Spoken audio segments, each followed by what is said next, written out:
Oi, eu sou a professora Ritaci Azevedo, sou professora de Língua Portuguesa, de Redação, do Instituto Federal do Ceará, do campus de Tabuleiro do Norte. Estou aqui felicíssima por participar deste projeto tão promissor que é o Revisão Enem. Nós vamos falar de redação, uma das 5 provas do Enem hoje. Você sabe bem que é uma prova de peso, porque sozinha vale 1000 pontos, e vai lhe dar a oportunidade de expressar o seu conhecimento, sem prender você a algumas questões, ou a várias questões, vamos dizer. Então, vamos ter 4 encontros. Neste primeiro encontro, trataremos de tema, de introdução, de tese. Muito importante este encontro número 1, porque ele vem relacionado a uma produção do que você poderá trazer depois no desenvolvimento do seu texto e na conclusão do seu texto. Você sabe que um texto dissertativo argumentativo se divide em 3 partes: introdução, desenvolvimento e conclusão. Essas partes precisam estar bem interligadas e precisam ter a extensão adequada, o número de informações e de análises adequado. Como, Ritaci? É simples. A sua introdução apenas leva o leitor a conhecer a sua tese, o que você pretende provar no seu texto.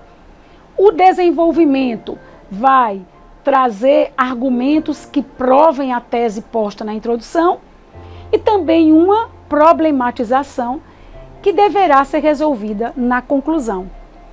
Ritaci, só na conclusão eu posso intervir? Eu posso trazer uma proposta interventiva, eu posso trazer a solução para os problemas que eu identifiquei, que eu comentei? Não. Na prova do Enem você poderá trazer soluções ao longo do texto, mas eu recomendo que você prefira trazer toda a sua sugestão, a sugestão ou as várias sugestões no final. É mais prático, você organiza melhor o seu raciocínio. Muito bem. Vamos então pensar no que é um tema. Imaginemos o assunto pedofilia. É um assunto. O que seria tema? Tema seria qualquer frase que trouxesse uma restrição ao assunto. Por exemplo, o crescimento da pedofilia no Brasil, ou as soluções apontadas para a pedofilia no Brasil, ou como vencer a pedofilia no Brasil. Então vejam que eu saio de algo bastante amplo, que é pedofilia, assunto, e passo a uma frase que eu chamo de frase temática. Vamos trazer aqui o nosso tema relacionado ao assunto pedofilia. Você vai acompanhar o tema, o enfrentamento dos crimes de pedofilia no Brasil. Então aqui você precisa ter muito cuidado, porque você não pode achar que o seu tema é a pedofilia. A pedofilia é o seu assunto. Você também não pode achar que o seu tema é a pedofilia no Brasil e querer fazer uma redação que fale de tudo que possa lembrar sobre pedofilia no Brasil. Por exemplo, onde mais acontece, como acontece, em que regiões mais foi apontado o caso de pedofilia, em que cidades, contra que público. Isso daria um livro, né? Então você precisa lembrar a primeira palavra do tema. A primeira palavra é o enfrentamento. Então ela é especialíssima na frase temática. Você precisará tratar não da pedofilia no Brasil, especificamente tratará de o enfrentamento dos crimes de pedofilia no Brasil. Então, põe em mente essa palavra, o enfrentamento. O que você percebe em relação ao enfrentamento desses crimes no Brasil? Esse enfrentamento é satisfatório? Esse enfrentamento é inútil? E aí você teria dois extremos. Ou se mostrar 100% satisfeito com o enfrentamento, ou se mostrar completamente insatisfeito com o enfrentamento. Eu recomendo que você fuja sempre que possível dos radicalismos. Se você se mostrar 100% satisfeito, você terá um grave problema na redação Enem. Porque se você estiver completamente satisfeito, você não terá problematização. E se você não tiver problematização, você não terá sugestão para solucionar nada. Então, nunca seja totalmente feliz em relação a algo na sua redação Enem. Vamos agora para o outro extremo. Se você se mostrar 100% insatisfeito, você dirá que nada foi feito até hoje em nosso país para combater os crimes de pedofilia. E aí você vai realmente cometer uma ação radical. Será que você está bem informada o suficiente? Você está bem informado o suficiente para afirmar que nada se fez até agora para combater os crimes de pedofilia? Então, Rita, se o que eu faço? Se eu não posso ser insatisfeito totalmente, nem satisfeito totalmente, o que eu faço? Simples. Você vai mostrar que alguma coisa já foi feita, que é preciso reconhecer algumas ações que são importantes, mas você ainda sente falta de algo. Você acha que essas ações que você reconhece como importantes estão falhas em algum aspecto? Se você não achar que elas estejam falhas, deverá achar que elas, embora muito boas e totalmente satisfatórias, ainda precisam estar paralelas a outras que não foram postas em prática ainda.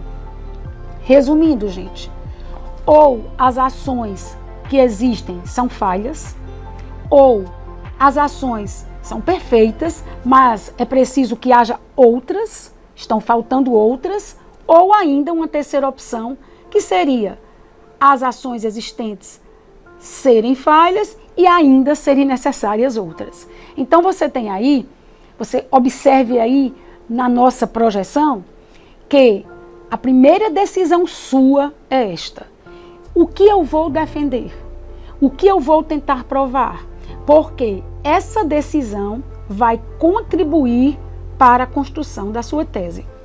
Eu recomendo o terceiro passo. Recomendo que nós sejamos prudentes. Então, nós precisaremos dizer na nossa tese, na nossa introdução, que há ações, elas merecem reconhecimento, no entanto, há falhas nessas ações e ou necessidade de outras que ainda não foram projetadas, que ainda não foram feitas, foram trabalhadas, foram postas em prática.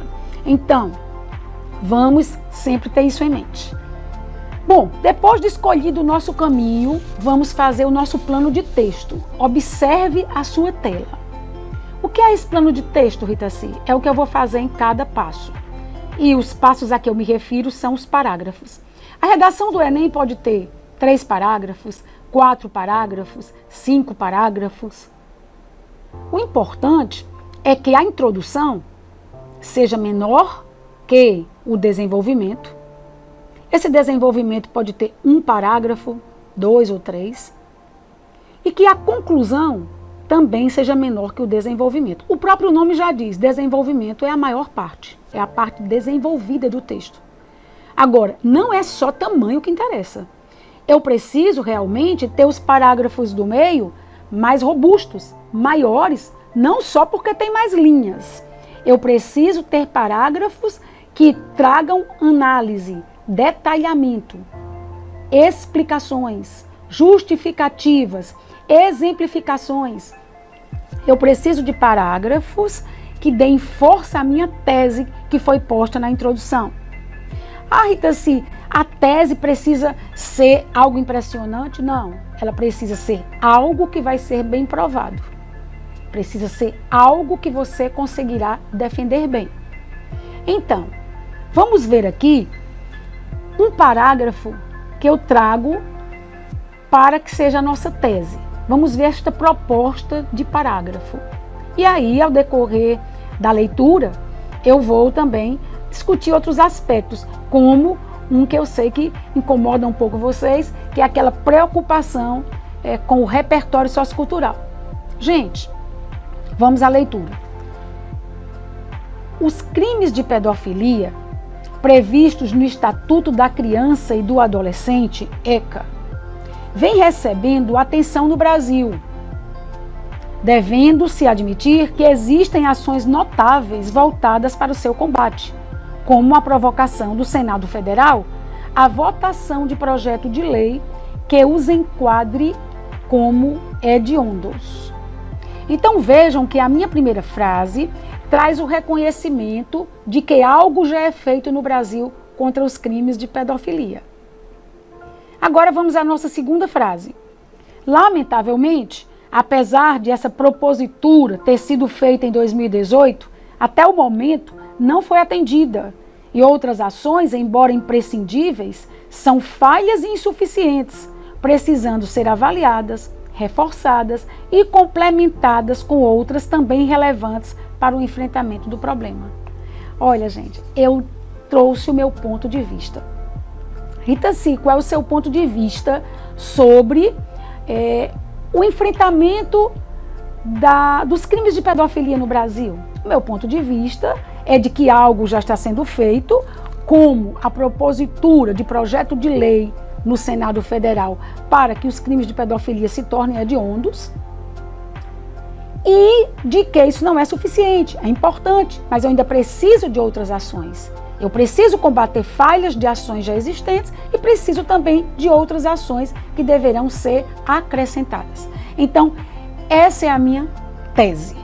Poderia ter sido de que nada é feito. E aí, com certeza, os avaliadores poriam em xeque esse meu pensamento radical.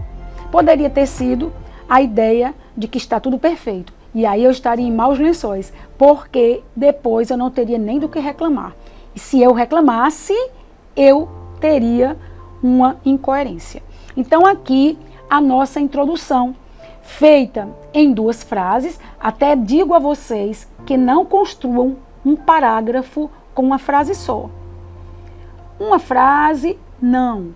É muito pouco, não se faz um parágrafo só com uma frase neste contexto. Por quê? Porque o nosso parágrafo número 1 deve ter aí umas 6, 7 linhas. Vai ficar uma frase gigantesca. Vai ser difícil você manter a unidade da frase.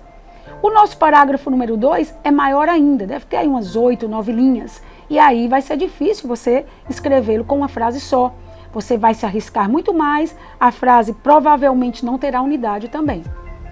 Do mesmo modo o 3. E no quarto, que costuma ser um parágrafo de 7 linhas, às vezes 6, não recomendo também que você faça uma só frase. Não confunda frase com parágrafo. Os parágrafos têm 2 frases, às vezes 3, dependendo de sua extensão e do que você deseja dizer. Às vezes até 4 frases, sem problema algum, pela extensão dos parágrafos que nós estamos propondo. Então está aqui a nossa introdução, gente. A introdução trazida a partir de uma reflexão inicial sobre o tema. E nessa reflexão inicial, eu olhei para a primeira palavra. Como está o enfrentamento dos crimes de pedofilia no Brasil? É bem feito? É mal feito? É razoável? Ainda é preciso melhorá-lo? E tomo a minha decisão. Então isso é muito importante. Muito importante. Evidentemente, vocês terão de ler os textos motivacionais, né? Vocês não deixem de ler os textos motivacionais. Então, tenham muita atenção a isso. Quer dizer, Rita, que nessa redação eu não teria que mostrar os males da pedofilia? Calma. Outro elemento importante é você olhar para o seu tema e pensar: nesse meu tema eu tratarei do enfrentamento, enfrentamento de algo que é naturalmente maléfico. Pedofilia, crimes de pedofilia. É preciso diferenciar pedofilia de crime de pedofilia. Depois eu falo sobre isso. Então, se eu tenho os crimes de pedofilia, algo bem maléfico, evidentemente, é interessante que eu puxe os seus malefícios. Se eu tivesse um tema que falasse de algo bom, por exemplo, a atenção escolar a pessoas com deficiência. Isso é algo fundamental, necessário. Ou a inclusão de pessoas com deficiência na escola brasileira. Perfeito, algo que deve acontecer. Então, neste caso, ou melhor, nesses dois últimos casos, eu falaria dos benefícios dessa inclusão. Então, muito importante você também observar isso. Se o meu tema traz algo que eu considero negativo, eu posso, no parágrafo número 2, tratar dos malefícios. Mostrar que malefícios são esses, e já que eu tenho o tema que trata do enfrentamento, eu vou precisar relacionar esses malefícios à palavra-chave, que é enfrentamento. Então, eu vou dizer que, havendo enfrentamento, muitos malefícios serão evitados, serão combatidos. E posso sim citá-los sem problema algum. Sempre defendendo a necessidade de enfrentamento para que os malefícios sejam realmente combatidos. Onde, Rita C? No parágrafo 2, turma. Assunto para a nossa próxima aula. E no 3, Rita C? No 3, você vai identificar dificuldades, problemas, ausências, lacunas. Assunto para a nossa aula 2. No 4, você já sabe, vai solucionar os problemas identificados no 3. Então, aqui eu encerro a nossa primeira aula. Quero que vocês pensem bem sobre isso, porque na segunda aula nós continuaremos com este tema. A intenção é que você tenha acesso a um texto completo, bem concatenado, com as relações perfeitas entre as partes. Inclusive, na nossa última aula, você vai ver dicas importantes de coesão e de pontuação. Um abraço, até breve, gente.